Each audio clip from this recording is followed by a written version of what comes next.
Navigator, go into the I'm going to use your helicopter to get back to New York, so don't worry about it. The big one with Wilbon on the side of it.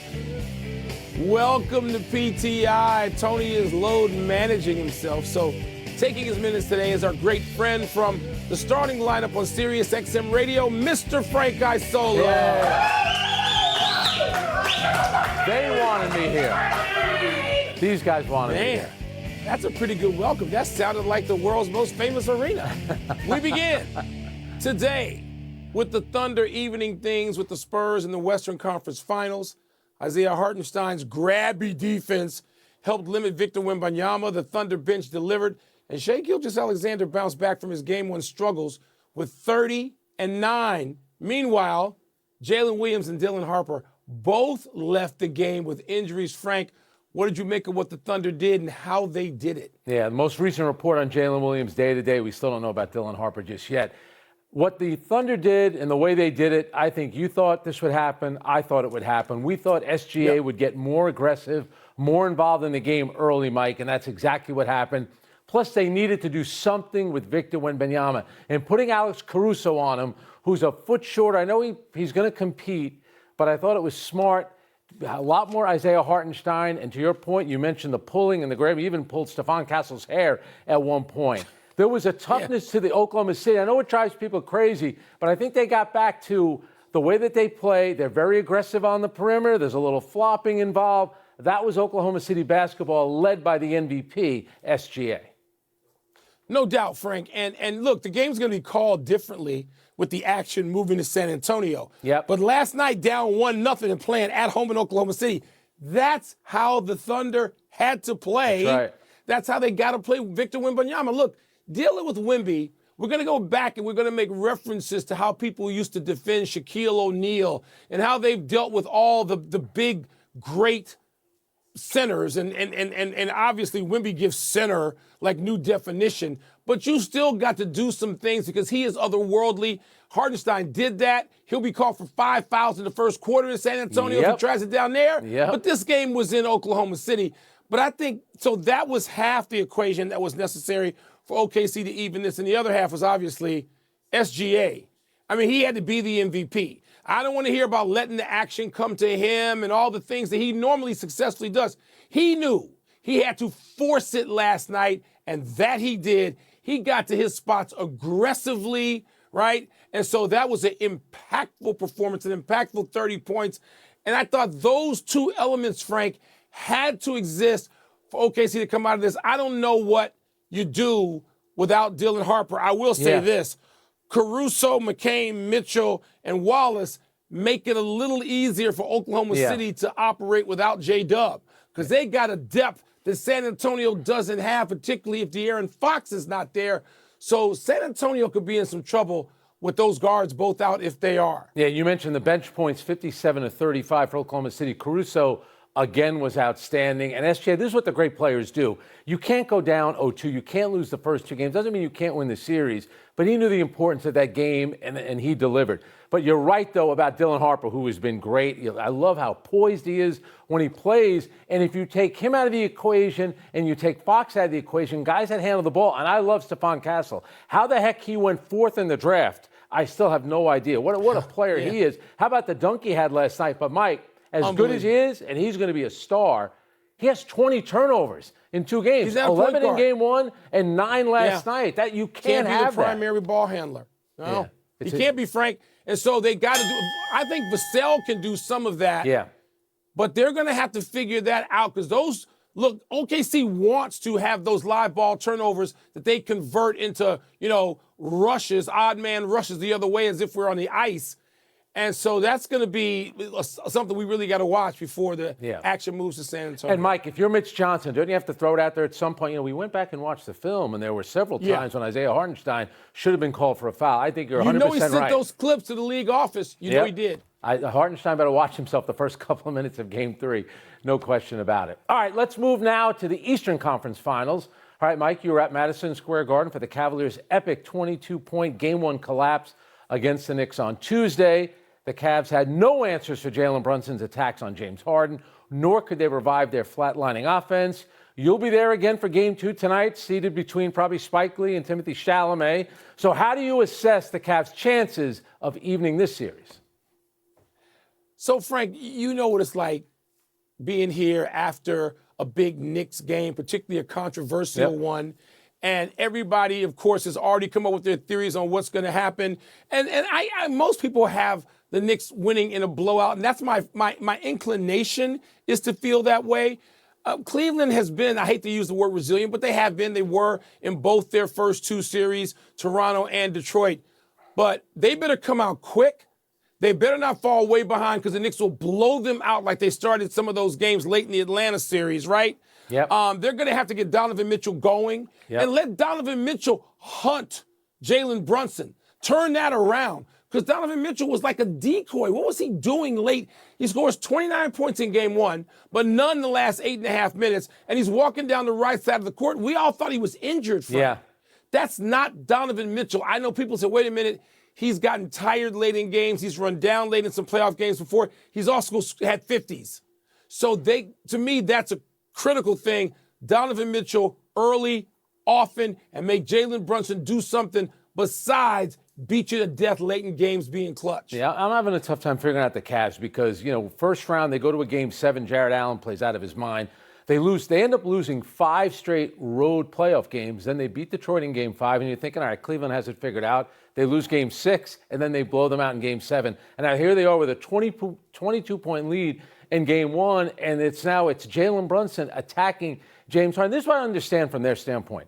You go back to last year when the Knicks did the same thing. It happened to them against Indiana, Game 1 of the conference finals, but it was Aaron Nesmith. So if he makes 6 of 7 threes like he did, you're like, all right, who thought that was going to happen? Everyone, including all the celebrities sitting courtside, knew if the Knicks were coming back, it's going through Jalen Brunson. And I know Harden's taking a lot of criticism, as he should. And I know that Kenny Atkins is taking criticism for not calling timeout, which he should. But I agree with Draymond Green, who knows a little something about defense. If you're Dean Wade, you can fight through a screen. The idea is for you to guard James Harden. You don't have to just give up every time. And I thought that was a problem. Which they did.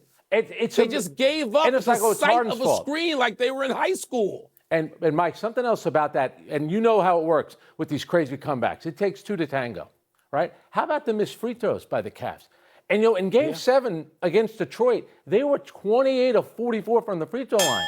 Gentlemen, you're NBA players. It's the playoffs. And sure enough, missing free throws. Harden missed a big one. Jared Allen missed 2 big ones in that fourth quarter comeback. It kills you every time. Yeah. And when you go to overtime, you look at every one of those missed points or turnovers or just dumb plays that the Cavaliers made, and it's unbelievable. Bouncing back. Let's see. The first quarter, Frank, is going to tell us a lot. I agree, or they could get blown out. You're right. They could get blown out. And now to the Golden Knights beating the Avalanche in Colorado last night. Vegas scored the first 3 goals of the game en route to a 4-2 win in Game 1. It's only the Avalanche's second loss of the entire playoffs and first loss at home. Frank, was Vegas' win a big deal, little deal, or no deal? All right, come on. How can it not be a big deal? Number one, they won on the road. You just mentioned it's the first home playoff loss for Colorado. That's one thing. But Cale Makar didn't play.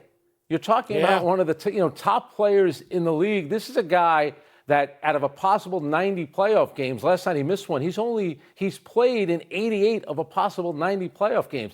The guy plays all the time, and if they're saying upper body injury, but it could be multiple injuries, that's a big loss. That's an important player for them, and give Vegas a lot of credit.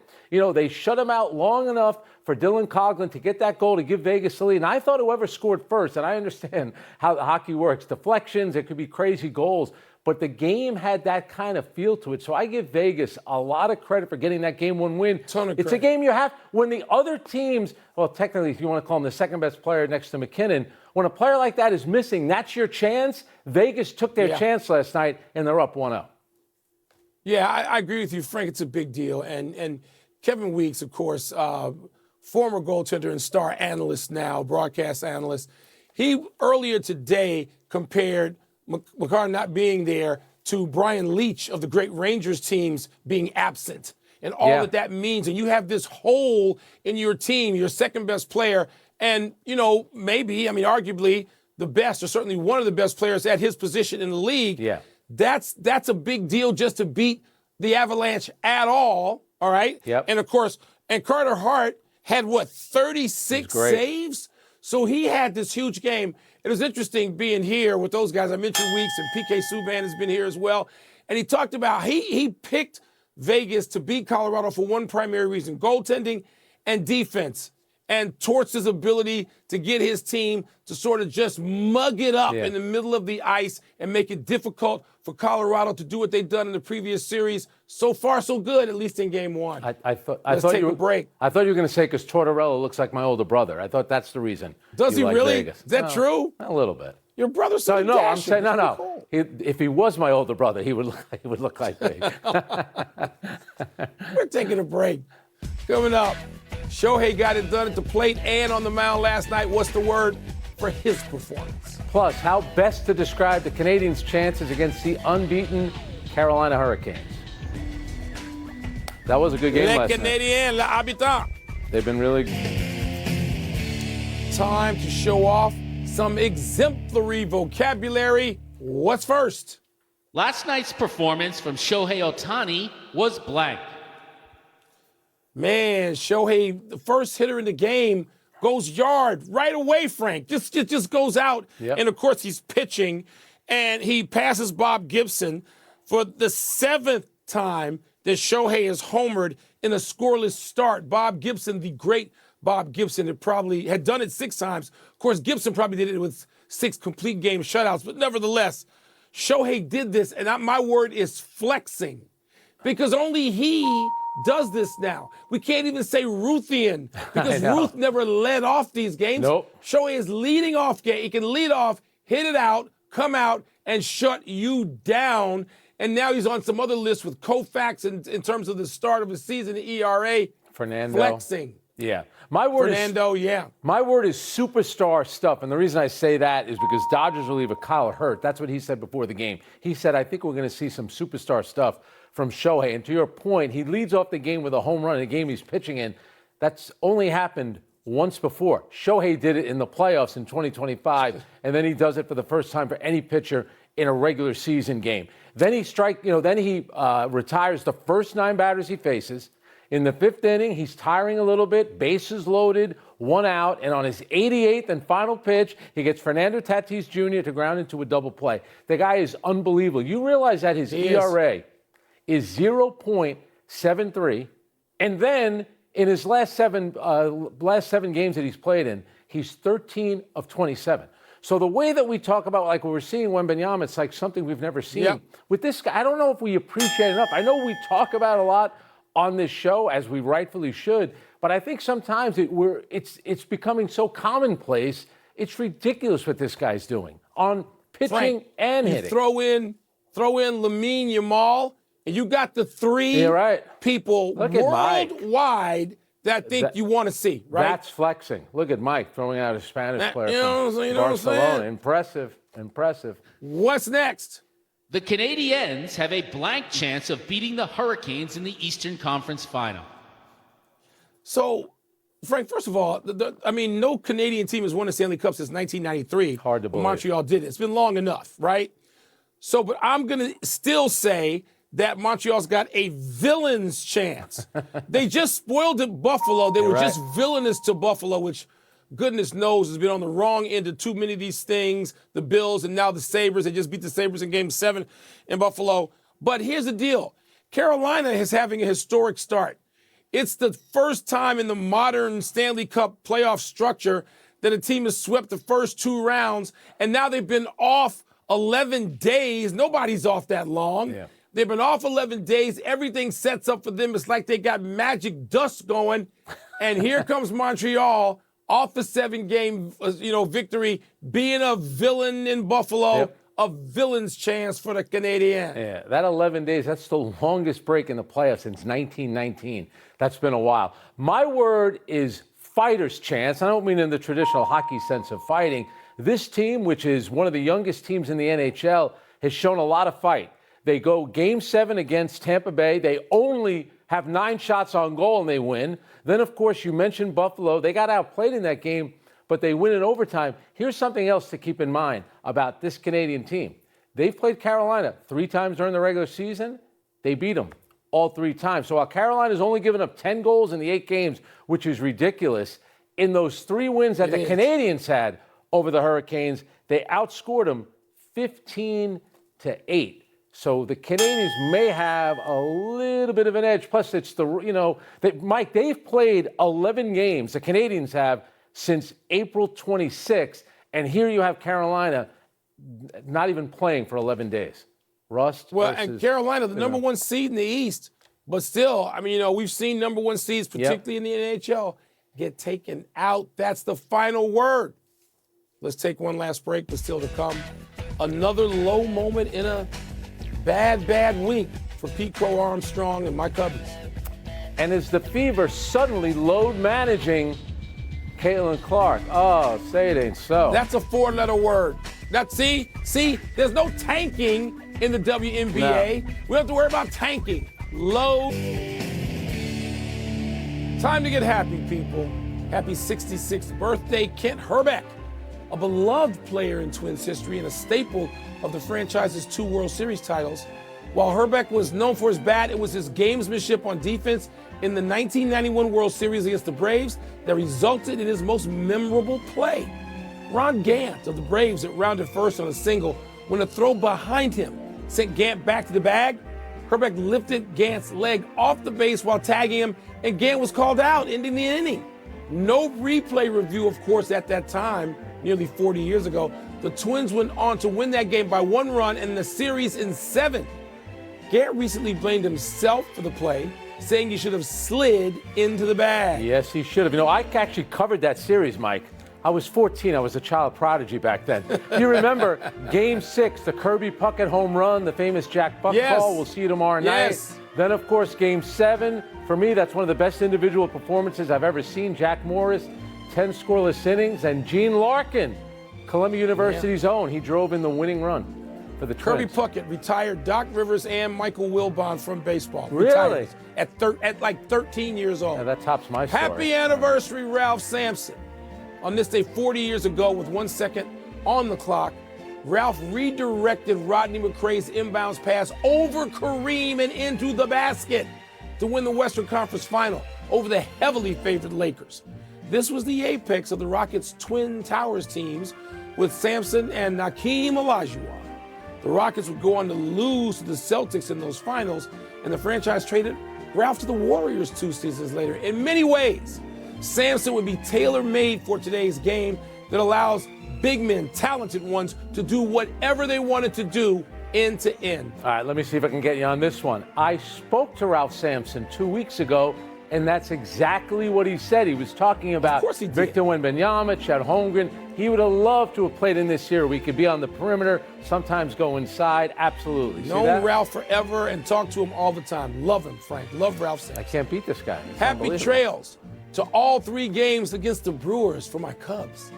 I knew this was going to happen, said so publicly. The Brewers came into Wrigley and swept the series by a combined score of 19-5, taking over first place in the NL Central. While doing so, Milwaukee capped things yesterday with a 5-0 shutout. 3 of the runs coming on a brutal misplay by Gold Glove center fielder Pete Crow Armstrong.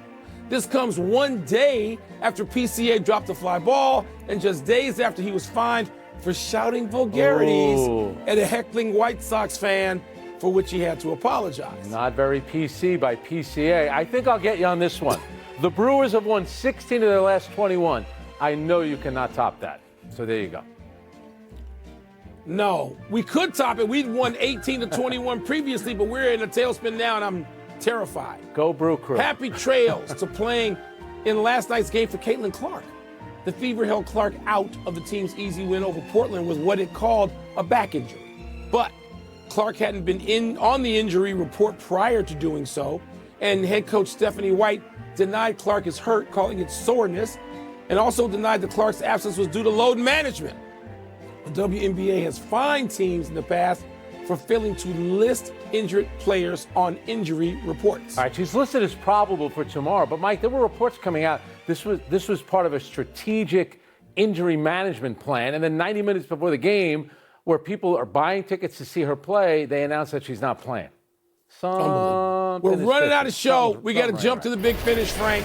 U.S. soccer defender Chris Richards' defender suffered 2 torn ligaments in his left ankle. What is going on there? He's going to be one of our starting center backs. The reports are that he'll be available for the start of the World Cup. Let's hope so.